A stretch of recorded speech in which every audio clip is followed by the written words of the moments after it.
Hey guys, welcome to day one of our data analysis with Excel. So I want to take you through Excel.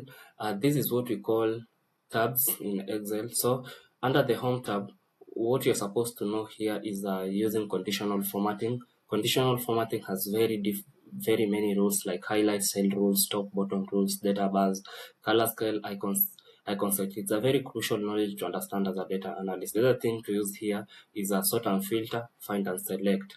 When you go to insert tab, it is very important here. As a data analyst, you're supposed to understand how to use all these tables: pivot table, recommended pivot table, and the table. Also, you're supposed to know how to use these charts here, including the pivot chart. The other thing you're supposed to know how to use that is very important is how to use these two filters. We have the slicer and we have the timeline. You're also supposed to know how to use the link. This is what we call the hyperlink. Also, the text box to just insert maybe headings, column names, and row names, all that. Then the next important thing here is how to use formulas. Okay, we have different formulas for data analysis, starting from basic formulas like the sum, average. We have the sum if, we have the average if, we have the if, which is conditional, we have ifs, we have formulas like the v lookup, we have formulas like the x lookup, we have formulas like what? Maximum, we have minimum, we have very many text functions in Excel, starting from what? Starting from text functions like length, right, we have left, we have very many, we have concat. There are so many text functions. Okay, these are very crucial functions when it comes to data analysis with Excel, but let me delete them because I don't need them right now. So we are going to learn them with time, everything that I've mentioned here. So this is our day one of our Excel for data analysis series at StatQuest. Today we'll explore the Excel interface, understand how cell differencing works, and practice basic formatting with a real data set. So I have a very simple data set here. I want to show you how cell differencing works. Okay, so you can see here. And one thing I want you to understand is that each cell is referenced by its column and row. So columns are these ones. When you go these sides, these are columns, but rows are these ones. Okay, going downwards, these are rows, and then these are columns. Don't get confused at that particular point of time. Okay, the most important thing also to master is Excel shortcuts, and I have a booklet of shortcuts I can share with you guys. So I want to teach you some cell differencing. Okay, I have here some marks of students. I have name, subject, and score. We have Alice, and then you have the subject and also the score of Alice, Brian, Carla, David, and Emily. Okay, so let me come to column like D2 here, and let me add what? I can add something like what?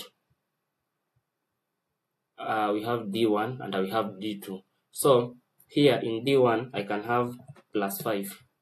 Okay, then in D2 here, so here is 5. Okay, it's just a +5. Then here in C2, in a D2, I want to write something like is equals to C2. Every formula in Excel you should start with a plus sign. C2 plus what? Plus $sign D, $sign again, then this one, D1. So $sign D, $sign 1. Okay, so when I press enter and I come here, I run all through.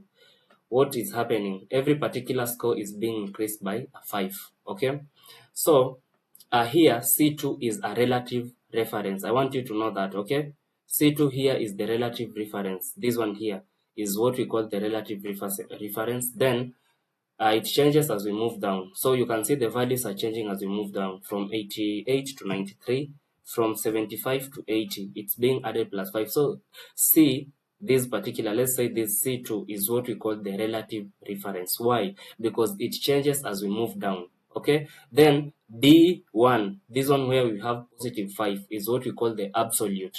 It stays fixed. Why? As we move down these values, you can see as we move down, we only get an increase of 5, 5, 5, 5, 5 up to the end. So this value is not changing, and that's why you can see here we had $sign D, $sign 1. So this is how to make a cell absolute. Okay, so absolute reference, it stays fixed, while the relative reference, it keeps on changing every time. Okay, so of course, if you want to bold something, like let's say you want to bold the names, you just come to home, you click on bold, so you can see they're now in bold. Okay. You can do a lot of things here. You can even decide to visualize. Let's say you want to visualize the scores of these students. Let's say from here, names, under the score. So let me press my control key and highlight the score. Then I come here under the insert. Then I come and insert something like even this one. Then I choose this one. I'm going to get a visualization of score of how these students are performing.